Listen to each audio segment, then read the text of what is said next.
सगळ्यात शेवटी तिसऱ्या पार्टच्या शेवटच्या प्रश्नाकडे येताना मला तुला विचारायचं आहे की मिड करिअर जे प्रोफेशनल्स आहेत की ज्यांना ए आयच्या थ्रेटमुळं जॉबची रिस्क वाटते किंवा जॉब गेलाही असेल, एक सल्ला त्यांना द्यायचा असेल तर काय देशील? एखादा मिड करिअरवरचा माणूस आहे, त्यांनी काहीच केलं नाही समजा, तर 2-3 वर्षात म्हणजे कुठंच राहणार नाही अशी परिस्थिती होईल. परत मी पहिल्या प्रश्नाचं उत्तर देताना पहिल्या एपिसोडमध्ये जे विचारलं तेच परत खरं का बरं, आणि आय गेस तुम्ही खरं म्हणा. खरं पाहिजे मला. या सगळ्यांना ना IKEA नावाचा एक रोग झाला. IKEA म्हणजे ते कंपनीशी नाही, पण IKEA, I know everything after all, असा त्यांचा एक मानसिक त्रास आहे की मला सगळंच माहिती आहे अगदीच, म्हणजे आपण फार मागे आहोत, हे अगदी खरं आहे. सायबर सिक्युरिटी मी परत म्हणतोय, हा खूपच मोठा सेगमेंट होणार आहे आणि त्याचं असंख्य प्रमाणात आपल्याला त्याचा वापर दिसेल झालेला. की लोकांनी कसं ओळखलं पाहिजे की त्यांचा रोल आहे हा रिस्कमध्ये चाललाय, ते की जे मिड करिअर क्रायसिसमध्ये आहेत असं म्हणूया,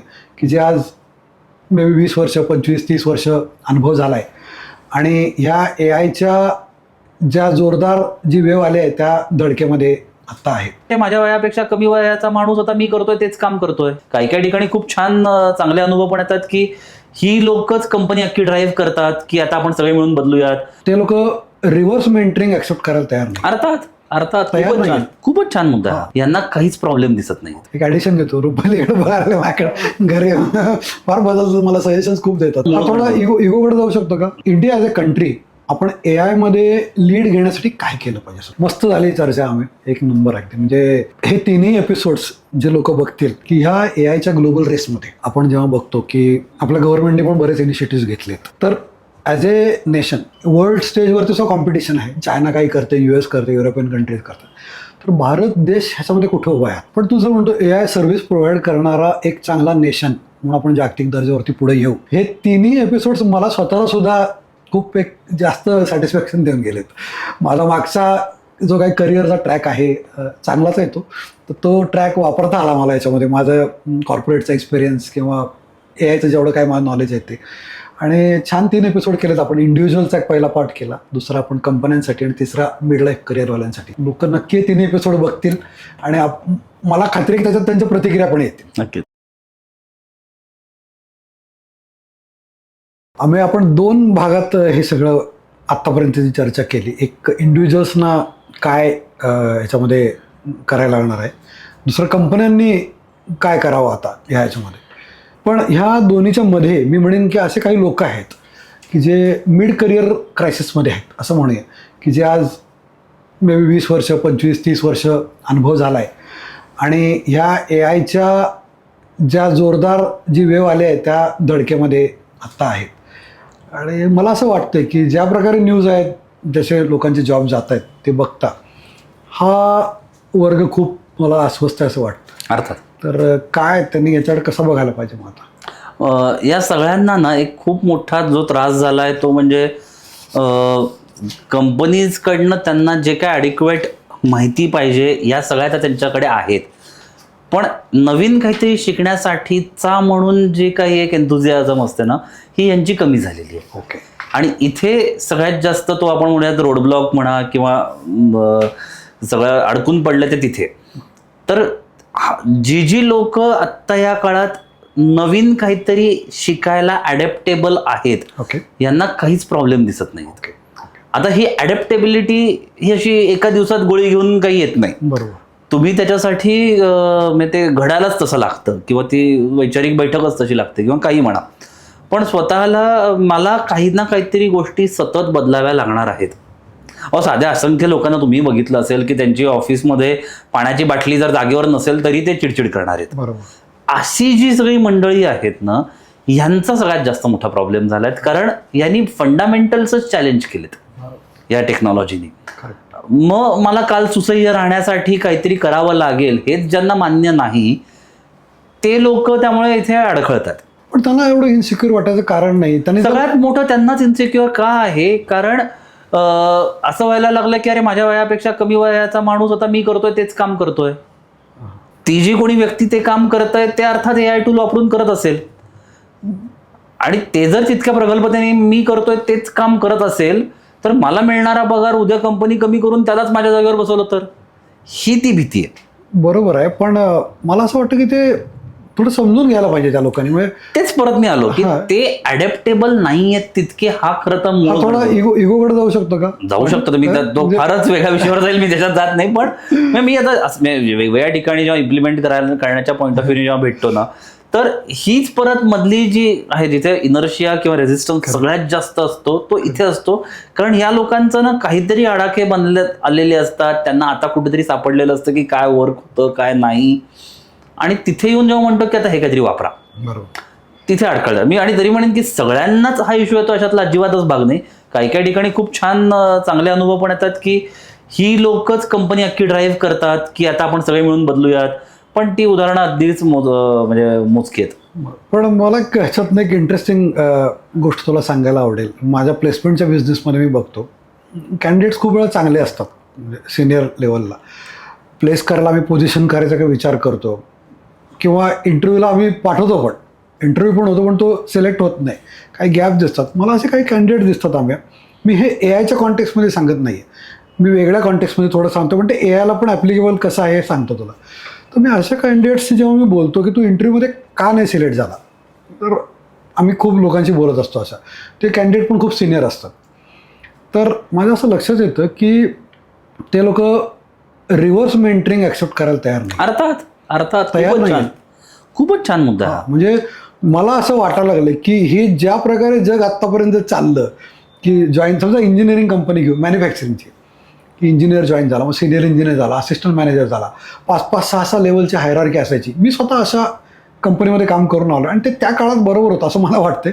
आता ते तितपत बरोबर नाही आहे असं माझं मत आहे स्पष्ट.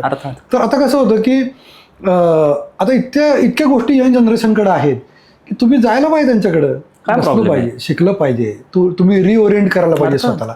आणि ते लोक खूप फास्ट आहेत, तुम्हाला द्यायला तयार आहेत, ओपन आहेत तुमच्याशी बोलून. त्याला ना एक खूप छान म्हणजे इंग्लिशमध्ये एक खूप छान त्याला टर्मिनॉलॉजी आहे की या सगळ्यांना ना IKEA नावाचा एक रोग झाला. IKEA म्हणजे ते कंपनीशी नाही, पण IKEA, I know everything after all, असा त्यांचा एक मानसिक त्रास आहे की मला सगळंच माहिती आहे. आता मला सगळंच माहिती आहे हे म्हणताना मग हे नवीन काहीतरी 4 गोष्टी ऍक्सेप्ट करण्याचे त्रास होतात. म्हणजे स्किल्स म्हणजे एजनी पण होतात. म्हणजे मला असं तुझा हे अनुभव किती माहित नाही, मला हा घरी अनुभव आहे की घरी म्हणतात हे बदल कर तो बदल कर, पण तो स्लो होतो थोडा, पण असं मला वाटतं. कारण ऍक्सेप्ट जरी करतो मी, पण शिकायला उशीर झाला असं नाही असं मला म्हणायचं. अर्थात प्रत्येक कायम आपण शिकतच असतो, हे पहिल्यांदा आपण मान्य करूयात. आणि मी परत मगाशी कुठल्या तरी आपण पहिल्या एपिसोडमध्ये म्हणलो मी की हे आपल्या भारतीय संस्कृतीत खूप आधीपासून सांगितलंय की तुम्ही कंटिन्यूड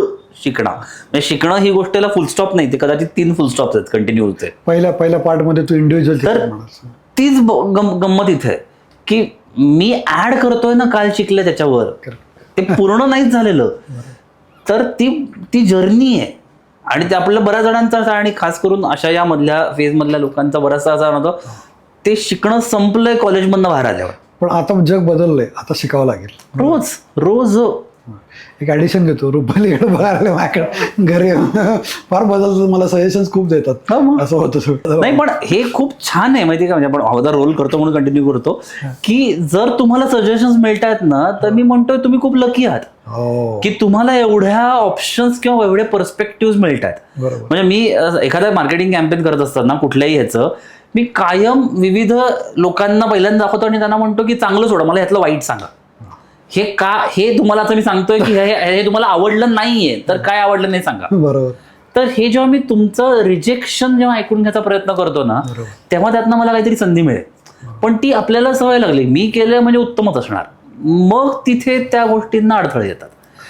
तर माझ्यात काहीतरी चूक जर कोणी मला दाखवतंय किंवा मी केलेलं काहीतरी चुकीचं म्हणून मला दाखवतंय, तर मी उलट त्यांना थँक्यू म्हटलं पाहिजे ना. चूक नसेल पण आहे त्याच्यापेक्षा तुम्हाला आणि काही चांगलं काही अचीव करणं शक्य असेल. ती जी कोणी व्यक्ती तुम्हाला सांगतंय ती का सांगते, कारण त्या व्यक्तीला असं वाटतं की तुम्ही ते करू शकता. बरोबर. जर त्या व्यक्तीला असं वाटलंच नाही की तुम्ही कराल तर ते सांगणारच नाही. आणि तुमच्याबद्दल सद्भावना आहेत. रुपाली तर सेटवर बसली आहे, तर इथे हे ॲडिशन बघूया आमचे एडिटर साहेब राहुल काय करतात त्याच्यावरती ठेवायचं की नाही ठरवत आहे एपिसोडमध्ये. ओके. म्हणजे मला असं म्हणायचं आहे की मिड करिअर क्रायसिसमध्ये जे लोक आहेत त्यांना एक कॉस्ट वर्सेस व्हॅल्यू इक्वेशनमध्ये त्यांनी त्यांची कॉस्ट बघून कंपनी त्यांना काढते ले ऑफमध्ये किंवा काढू शकते, ह्याच्याबद्दल काळजी न करता कॉस्ट वर्सेस व्हॅल्यूमध्ये व्हॅल्यूवरती चढत राहिलं पाहिजे. That's all. अर्थात जगात तुमची व्हॅल्यू असेल ना तर तुम्ही नाहीच जाऊ शकत. बरोबर की नाही? खूपच छान तो शब्द वापरला आणि मला आणि अतिशय समर्पक आहे. आपण कायम त्या एका एज पर्यंत कशा झाले असतात की EMI पण संपलेले नसतात, अशा असंख्य गोष्टी असतात. त्यामुळे दरवेळी हे एक असतं की अरे जाणार एवढेत, हे एक सेट झालेलं असतं. त्यामुळे ते कॉस्ट आणि सगळी गणितं तिथे अडवून पडलेली असतात आणि त्यामुळे व्हॅल्यूकडे बघायला किंवा नवीन काहीतरी शिकायला, नवीन काहीतरी गोष्टींचा विचार करायला कदाचित मेंटल स्पेसच तेवढी नसते. मग ते परत त्या एक एज ग्रुपमध्ये मुलांची 9वी-10वी पर्यंत आलेली असतात. सो हे सगळंच कॉन्ट्रीब्यूट करतं. त्यात मिड लाईफ क्रायसिस हा आता नवीन गोष्ट आहेत ते सगळ्यांना, हे सगळंच मला मान्य आहे. पण हे असताना तिथे आल्यावर तो प्रॉब्लेम तुम्ही फेस करत असाल तर त्याला हँडल करण्याचे वेगळे पर्याय आहेत. आता आजकाल मेंटल हेल्थ खूप सहज अवेलेबल झालेली आहे. पण आधीपासून जर तुम्ही त्याला प्रिपेअर करत राहिलात स्वतःला तर त्याला तू आता बोलता बोलता तू म्हणालास की मेंटल हेल्थ म्हणालास ना, तर मी एक एपिसोड त्याच्यावर आणतो आहे. अरे वा. की आजच्या जगामध्ये मेंटल हेल्थ ह्या सगळं जे काही risk, you are surrounded by so many risk करिअरमध्ये सगळ्या, तो त्याच्याबद्दल आणतो. काय ना, तुम्हाला आणि मला दिसणाऱ्या अवयवांना काही लागलं बरोबर तर आपल्याला लगेच कळू शकतं की अरे इथे काहीतरी लागलंय. पण मनालाही लागतात अनेक गोष्टी. आपलं हार्डवेअर आहे, आपलं सॉफ्टवेअरचं काय. क्या खूप छान शब्द. तुझ्यासारख्या तज्ञ माणसापुढे बसल्यानंतर मला असं काहीतरी नाही पण हे पण नाही, अगदी मलाही खूप काळ गेला कळायला आणि पटायला की मेंटल हेल्थ कशी गरजेची आहे. म्हणून अत्यंत गरजेची आहे. मला वाटतं एक तुला प्रश्न विचारतो की तुला आवडेल तो प्रश्न कदाचित, की लोकांनी कसं ओळखलं पाहिजे की त्यांचा रोल आहे हा रिस्कमध्ये चाललाय, ते फ्युचरमध्ये रिस्कमध्ये जाऊ शकतो. हे कसं काय सिम्पटम्स आहे त्याचे? रोज आजूबाजूला घडणाऱ्या गोष्टींकडे डोळसपणे बघितलं बस तर त्याला पर्याय नाही. आता मी थोडंसं वेगळं उदाहरण देतो. मी 2019 पर्यंत मला ए आणि आय हे दोन अल्फाबेटचा अर्थही माहित नव्हता. म्हणजे ए म्हणजे अमेय, आय म्हणजे ईशा, ईशा म्हणजे बायको. AI मध्ये त्यानंतर आला. तेच सांगतो ना मी माझ्यासाठी तोपर्यंत AI म्हणजे अमेय आणि ईशा एवढंच होतं. AIचे वेगळे अर्थही मला माहित नव्हते. पण 2019 मध्ये मी एका प्रोजेक्टवर एका अत्यंत मातब्बर कंपनी बरोबर काम करत होतो आणि तिथे मला पहिल्यांदा AIची काय ग्लिम्स बघायला मिळाली की हे काय आहे, काय गोष्टी घडतात वगैरे. थोडं ऑटोमेशन लेवलला होतं. नाही चक्क AIच होतं 2019 मध्ये. अगदी व्यवस्थित एक AI टूलचाच डेमो मी बघत होतो असं म्हणूयात. पण ते इतक्या जुजबी लेवलला होतं ते. पण तिथे खरं तर ज्याला आपण म्हणूयात भीती दिसायला लागली मला की अरे हे जर उद्या येतं तर काहीतरी करायला लागेल. मग तिथून थोडाफार AI बद्दलचा अभ्यास सुरू झाला, हे झाला. GPT ज्यावेळी आलो 22च्या शेवटाकडे, तेव्हा तर सगळ्यात जास्त तंतरली. आता तिथे दोन पर्याय होते की अरे आता हे आलंय, आपण आपला गाचा गुंडाळूयात, किंवा हे आलंय आणि हे काय काय करू शकेल हे जर पुढचं विजन ठेवून आता मी काय बदलू आणि आत्ताच बदलू, त्याला पर्याय नाही. मला अत्यंत आनंदाने होतो की त्या काळात माझ्या कंपनीतले जे काही तेव्हा 5-6 जण माझ्याकडे काम करत होते या प्रोजेक्ट्सवर, या लोकांनी लिटरली अहोरात्र काम करून आम्ही शोधून काढली एक AI टूल्स आणि त्यांनी वापरली. जवळपास त्या टीमने 50-60 हजार AI टूल्स तेव्हा प्रॅक्टिकली वापरलीत की त्याच्यामुळे तो थोडासा अंदाज यायला लागला की आता हे काय काय काय काय आणि काय काय करू शकतं. सो त्या शिदोरीवर आता या सगळ्या ज्या गोष्टी बोलतोय करतोय त्याच्यासाठीचा तो मेन गाभा तिथे मी म्हणेन मला इन्व्हेस्ट करायला लागला ॲज अन इंडिव्हिज्युअल आणि कंपनी म्हणून. पण मी लिटरली त्या 22-23 या 2 वर्षांमध्ये चक्क एक रिसोर्सवरती वर्षाचा CTC जेवढा खर्च करीन तशा 2 रिसोर्सेस म्हणून AI वर आम्ही खर्च केला ॲज अन इंडिव्हिज्युअल आणि कंपनी दोन्ही पॉईंट ऑफ व्ह्यूनी. कारण ह्या गोष्टी शिकण्याला पर्यायच नव्हता. हीच मी बाजू इथे म्हणतोय की जर आता तुम्ही मिड लाईफ पर्यंत पोहोचलात आणि तुम्हाला आता हा डोंगर दिसतो आणि मी आजवर एकही डोंगर चढलेलोच नाही, तर आजपासून कमीत कमी रोज 12 सूर्यनमस्कार तरी घाला. बरोबर. ही जशी गोष्ट आहे तशीच मी म्हणतोय. पण जर आता मला माहिती आहे की उद्याचा प्रवासच खडतर आहे तर असंच त्या 2 घास कमी खाणं, हे जे आहे हे 2 प्रकार पद्धतीने तुम्ही याच्याकडे बघू शकता. बरोबर. ह्याच मंडळींना एक दुसरा एक मुद्दा काय झाला ना की काही वर्षांपूर्वीपर्यंत एक असायचं बघा की एक सॅटिस्फॅक्शन म्हणा की माझा तर जॉब परमनंट आहे किंवा मला तर काही काढणार नाही की, त्यामुळे ते एक सॅटिस्फॅक्शन किंवा शांतता किंवा जे काही असेल असा एक वेगळाच होता. त्यामुळे मग आता मी काय करू अशा एका शांतपणाला आपण पोचलो होतो. ते आता परत ढासळलंय. म्हणजे आय डाऊट की उद्याच्या काळात काहीही परमनंट जॉब या कॅटेगरी अंडर जाईल. म्हणजे आंतरप्रनर्स फक्त परमनंट जॉब म्हणून राहील. बरोबर. पण बाकी सगळे हे गिग इकॉनॉमीचा भाग. मला कधीतरी एखादा एपिसोड इंडिव्हिज्युअल बनवायचा आहे. मी माझ्या ह्याच्यात बघतो म्हणजे IT नव्हे, नॉन IT मध्ये पण सिनियर लोकांचे जॉब्स आता हे आहे काय म्हणूया की हे ट्रूथ आहे, हे होतंय ग्राउंडवर. मी बघतोय लोकांचे जॉब्स गेले. मला थोडं लोकांना सेन्सिटाईज करायला असे रोल्स का गेले हे मला लोकांना माझा एक इंडिव्हिज्युअल एपिसोड बनवून सांगायचं. प्रत्यक्ष ग्राउंडवरती मी रियालिटी बघतोय त्या. नक्कीच. म्हणजे इव्हन नॉन IT आज लोकांना अजूनही बऱ्याच इंडस्ट्रीमध्ये असं वाटतंय आम्ही की जे काय चाललंय ते IT मध्ये चाललंय, आपण अजून ठीक आहोत असं. ते शिवाजी जन्माला आपण शेजारच्या घरी तसं ते. पण हे सगळं प्रॅक्टिकली कसं करायचं म्हणजे त्याला एक्झिक्युशन कडनं स्ट्रॅटेजिक पाथकडे यायचंय. आणि असं वाटायला लागलं की जॉब जाईल. जे आपण पहिल्या एपिसोडमध्ये बोललोय की बॉटम ऑफ द पिरामिड असा ट्रायंगल होईल. कमी लोक असतील आणि परत आता याला पण पुढं सरकायचं आहे. ज्युनियर लोकांची कॉम्पिटिशन आहे, तो तेही समजा हँडल करेल. ठीक आहे. पण मग त्याला हे करत असताना ते प्रॅक्टिकली त्याचा काय रोडमॅप कसा दिसणार. परत तुम्ही जे काही करताय आणि त्यात तुम्हाला जे काही जमतंय आणि तुम्हाला जे काही आवडतं, या तिन्ही गोष्टी बऱ्याच जणांच्या वेगवेगळ्या असतात. बरोबर. तुम्हाला काय जमतं, तुम्हाला काय आवडतं आणि तुम्ही कशासाठी तुमचा रोल काय डिमांड करतो. तर ह्या तिन्ही गोष्टींची जर सांगड असेल ना तर ह्या गोष्टींमध्ये तुम्ही ऑलरेडी तुमचा दर्जा वर गेलेला आहे. बरोबर. नाही तर तुम्ही जे काय करताय त्याच्यात कमीत कमी आनंद घेऊन त्या गोष्टी अजून खोलात जाऊन करायला लागा. म्हणजे बऱ्याच ठिकाणी तुम्ही फक्त वरवरती जे सुपरफिशियल करताय त्यात कधीतरी बसा ना खरंच की बाबा काय प्रॉब्लेम येतोय करताना, ज्याला आपण getting your hands dirty in doing it. हे जेव्हा तुम्ही करायला लागेल तेव्हा त्याच गोष्टींमधले प्रॉब्लेम्स कळतील. याचा फायदा तुम्हाला बरा प्रॉम्प्ट लिहिताना होईल, याचाच फायदा तुम्हाला बरं टूल शोधताना होईल, याचाच फायदा उद्या जाऊन एखादा एजंट बनवताना येईल. सो ही ती जर्नी आहे की तुम्ही जे काही करताय त्या जर्नीतलं पूर्ण उहापोह करून अथ ते इति मला करताच आलं पाहिजे. आणि ते करतानाचे कमीत कमी सगळे प्रॉब्लेम्स ऍक्च्युअली करण्यातले हे मला माहिती असतील तर मी जे काही करतो ह्याच्यात मला माझा दर्जा बरा करता येईल. बरोबर. मला हे थोडंसं इंटरेस्टिंग. लोकांना असं वाटेल की मी माझी जाहिरात करत नाही. पण मी जेव्हा पॉडकास्टिंगमध्ये आलो, माझे चॅनल सुरू केले आम्ही, त्यावेळी मी हेच 3 गोष्टी माझ्या बाबतीत बघितल्या. तर माझ्याकडे ऑफिसमध्ये अजूनही बोर्डवरती ती 3 सर्कल ड्रॉ केलेत.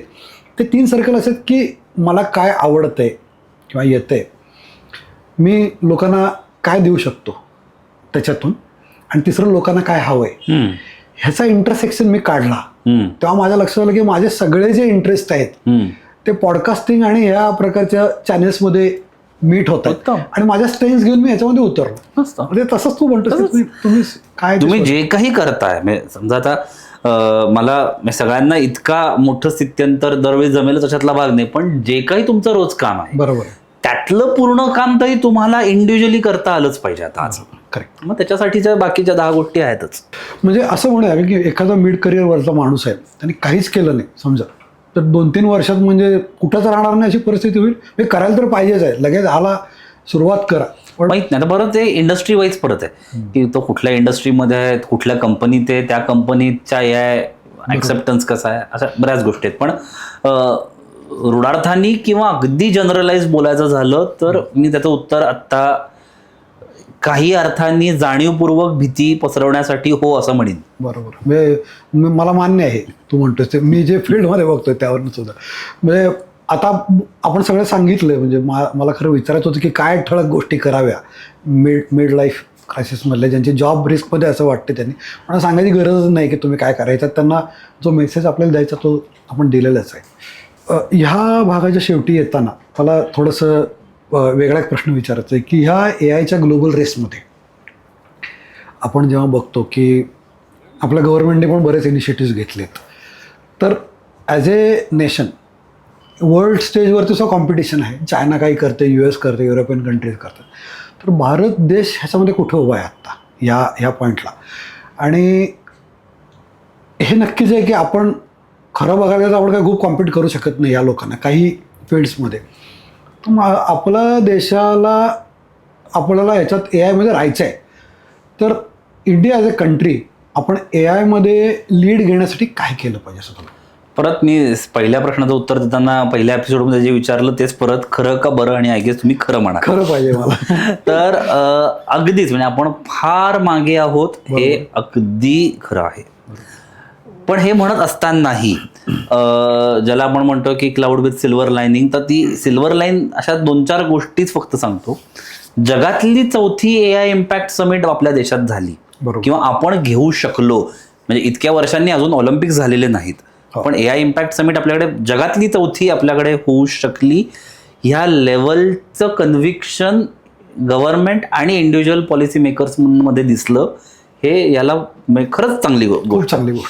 दुसरं, असंख्य प्रमाणात आपल्याकडे AI स्टार्टअप्स आज काम करतायत. मी बऱ्याच स्टार्टअप्सला मेंटर म्हणून काम करतो, तर खूप प्रमाणात AI एनेबल्ड किंवा AI फर्स्ट, आता आपण बोललोय त्यामुळे आता मी हे 2 शब्द वापरायला हरकत नाही, बरोबर, बनताना दिसतात.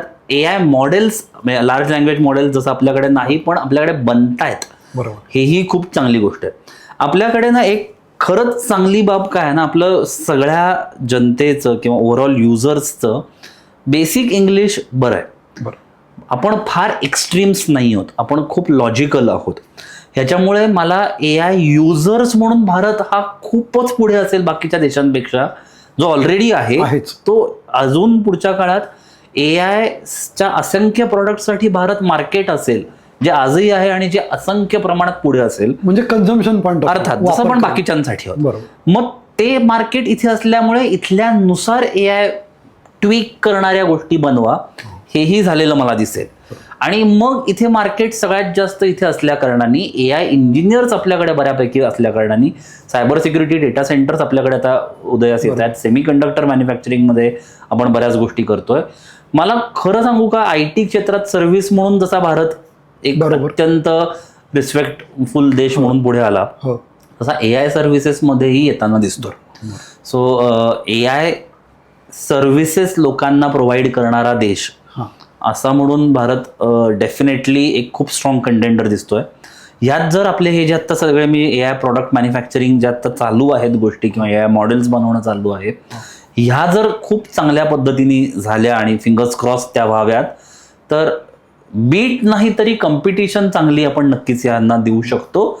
पण ही जरा पॉझिटिव्ह किंवा ऑप्टिमिस्टिक विजन आहे, पण सर्व्हिस प्रोव्हाइडिंग मध्ये आपण नक्कीच असू. पण तू जर म्हणतो AI सर्व्हिस प्रोव्हाइड करणारा एक चांगला नेशन म्हणून आपण जागतिक दर्जावरती पुढे येऊ, त्याच्या प्रकारे सिस्टीम्स पण सुरू आहेत. मला वाटतं स्कूलिंग म्हणजे 3ऱ्या स्टँडर्ड पासून AI आणतात सिलेबसमध्ये. हे महाराष्ट्र सरकार करते की भारत CBSE आणि स्टेट्स गव्हर्नमेंटच्या पुस्तकात इथं CBSEने तर फर्स्ट पासूनच इंट्रोड्यूस केलं. 3री पासून तर विषयाचा दर्जा पण त्याला द्यायचे प्रयत्न चाललेत. आणि एक चांगली गोष्ट आहे की या सगळ्यामध्ये AI येते पण AI टूल्स येत नाहीये, ह्याचा मला आनंद आहे. ओके, की म्हणजे मला हे नकोय की शाळेने हे नको शिकवायला की GPT वरनं होमवर्क करा, पण AI म्हणजे काय हे शिकवणं ही गरजच आहे. ते आलंच पाहिजे. त्याचं काय, त्याला ऑपरेटिंग सिस्टीमला जा त्याच्या थोडक्यात की हे कसं काम करणार आहे. आता अगेन हे सिलेबस आल्यावर तो काय पद्धतीने इम्प्लिमेंट होतोय या बघून आपण ह्याच्यावर इनिशिएटिव्ह मला आवडला. म्हणजे शाळेपासून अर्थात ते चांगल्याच आहे. घराघरात हा विषय पोहोचवण्यासाठी AI इम्पॅक्ट समिटचा खूपच चांगला वापर झाला. म्हणजे AIची जेव्हा आपण सर्व्हिस देऊ तेव्हा ह्याच कंपन्या ज्या आज भारतामधल्या IT सर्व्हिसेस कंपन्या आहेत त्याच हे याच्यामध्ये येतील असं वाटतं का नवीन प्लेयर्स येऊ शकतात. कोणी येऊ शकतं, मला वाटतं नवीन प्लेयर्स येतील जास्त असं, आणि नवीन येतीलच. आणि त्याला परत एंट्री बॅरियर नसणार आहे. त्यालाही एंट्री बॅरियर नसेल, त्यालाही स्कोप तुम्ही जितका निश असेल तेही करू शकताल. त्याला इमॅजिनेशन आणि लॉजिक या IT कंपन्यांची ताकद आज जास्त आहे. अर्थात भरपूर वर्ष काम केलं IT मध्ये, मला त्यांचा अंदाज आहे हे लोक काय करू शकतात. नक्कीच राहतील फ्रंटला. ऑफकोर्स. फक्त हे राहणार नाहीत की फक्त तेच असतील, बाकीचेही येतील, हे माझं म्हणणं आहे. स्पेशलाइज काही आणखीन कंपन्या उभ्या राहतील. सायबर सिक्युरिटी मी परत म्हणतोय, हा खूपच मोठा सेगमेंट होणार आहे आणि त्याचं असंख्य प्रमाणात आपल्याला त्याचा वापर दिसेल झालेला. सगळ्यात शेवटी 3ऱ्या पार्टच्या शेवटच्या प्रश्नाकडे येताना मला तुला विचारायचं आहे की मिड करिअर जे प्रोफेशनल्स आहेत की ज्यांना AIच्या थ्रेटमुळं जॉबची रिस्क वाटते किंवा जॉब गेलाही असेल, एक सल्ला त्यांना द्यायचा असेल तर काय देशील? छान प्रश्न आहे. मला असं वाटतं की या लोकांना मी फक्त अशी विनंती करीन की AI कडे कॉम्पिटिटरपेक्षा असिस्टंट म्हणून बघा. ही जर विजन बदलली तर खूप बरं होईल. ओके ओके, त्याला मित्र करून टाका तुमचं थोडक्यात आहे ना, आणि तो लाईफ लॉंग मित्र करा असं म्हणा. नक्कीच. मस्त झाली चर्चा. आम्ही एक नंबर अगदी म्हणजे हे तिन्ही एपिसोड्स जे लोक बघतील त्यांना असं तर होणार नाही की प्रत्येकाला प्रत्येक प्रश्नाचं उत्तर देता येईल, पण आपण लोकांच्या मनात जे स्वाभाविक प्रश्न आहेत आज त्याची अतिशय चांगली उत्तर द्यायचा प्रयत्न केला असं मला वाटतंय. हे तिन्ही एपिसोड्स मला स्वतःला सुद्धा खूप एक जास्त सॅटिस्फॅक्शन देऊन गेलेत. माझा मागचा जो काही करिअरचा ट्रॅक आहे चांगलाच आहे तो, तर तो ट्रॅक वापरता आला मला याच्यामध्ये. माझं कॉर्पोरेटचा एक्सपिरियन्स किंवा AIचं जेवढं काय माझं नॉलेज आहे ते, आणि छान 3 एपिसोड केलेत आपण. इंडिव्हिज्युअलचा एक पहिला पार्ट केला, दुसरा आपण कंपन्यांसाठी, आणि तिसरा मिड लाईफ करिअरवाल्यांसाठी. लोक नक्की 3 एपिसोड बघतील आणि मला खात्री आहे की त्याच्यात त्यांच्या प्रतिक्रिया पण येतील. नक्कीच. तर त्या बेसिसवरती आपण पुढं कनेक्टेड राहू, नक्की नक्की बोलत राहू आणि लोकांचे जे प्रश्न असतील ते ॲड्रेस करत राहू. हो यस, तुम्ही बोलवलं त्याबद्दल मनापासून आभारी आहे. तुम्ही म्हटलात चांगला उत्तरं दिली आहेत, तर चांगला काय माहीत नाही, प्रामाणिक प्रयत्न नक्की केलाय. तो लोकांना आवडतोय का नाही हा त्यांचा नक्कीच. आणि त्यांचे काही प्रश्न राहिले असेल तर त्यांनी आवर्जून कमेंट्समध्ये टाकावेत. आपण पुन्हा एखादा एपिसोड करून त्या प्रश्नांची उत्तरं देण्यासाठी नक्कीच भेटू. मस्त मस्त. तुमचेही विशेष आभार की तुम्ही तुमच्या रिसर्च टीमनी खूपच छान प्रश्न काढले होते आणि नवीन प्रश्न होते, त्यामुळे मलाही उत्तर देताना बराच विचार करावा लागला. त्यामुळे तुमचे खरंच मनापासून आभार. माय प्लेजर. इतका इंटलेक्च्युअली काय म्हणूया टॉपचा माणूस समोर बसल्यानंतर मला तयारीनंच मैदानात उतरणार. मैदान शब्द तुझा BCCIचा अंपायर त्याने पण आज थँक्यू सो मच. तर आजच्या AIच्या जगामध्ये काय घडतंय, म्हणजे इंडिव्हिज्युअल लेवलला काय बदल होत आहेत, कंपन्यांच्या बाबतीत काय बदलतंय, आणि मिड करिअर क्रायसिसमध्ये जे लोक आहेत त्यांना याच्यामध्ये काय रिस्क आहे. तर ह्या तिन्ही जे आपण भाग बघितले, ह्या तिन्ही भागांमधून आम्ही लोकांच्या मनातल्या प्रश्नांची उत्तर द्यायचा एक प्रामाणिक प्रयत्न केला आहे. मला खात्री आहे की तुम्हाला तो नक्कीच आवडला असेल. तर एकंदरीत मला असा पॅटर्न जाणवतोय की नोकऱ्या जात आहेत का, किंवा त्याची भीती बाळगण्याची गरज आहे का, तर मला असं वाटत नाही आहे की भीती बाळगली पाहिजे. नोकऱ्या जात आहेत, पण खूप मोठ्या प्रमाणात, म्हणजे खूपच मोठ्या प्रमाणात नवीन संधी पण येत आहेत.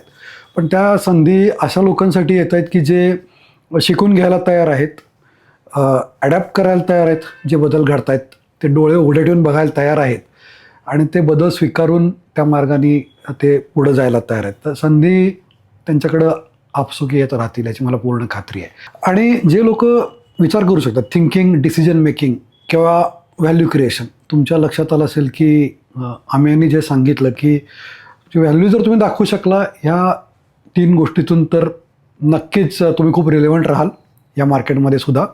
आणि कदाचित तुम्ही थोडं जर कर्वच्या पुढं राहू शकला, थोडंसं अहेड ऑफ कॉम्पिटिशन, तर अफाट संधी याच्यातून मिळू शकतात असं मला वाटतं. थोडक्यात मी असं म्हणेन की AI तुमचे जॉब्स घेत नाही आहे, पण जे लोक AI ॲडॅप्ट करतील, शिकतील आणि करिअरमध्ये पुढे जात राहतील ते तुमचे जॉब्स घेऊ शकतील, एवढं मात्र मी तुम्हाला नक्की सांगू शकतो.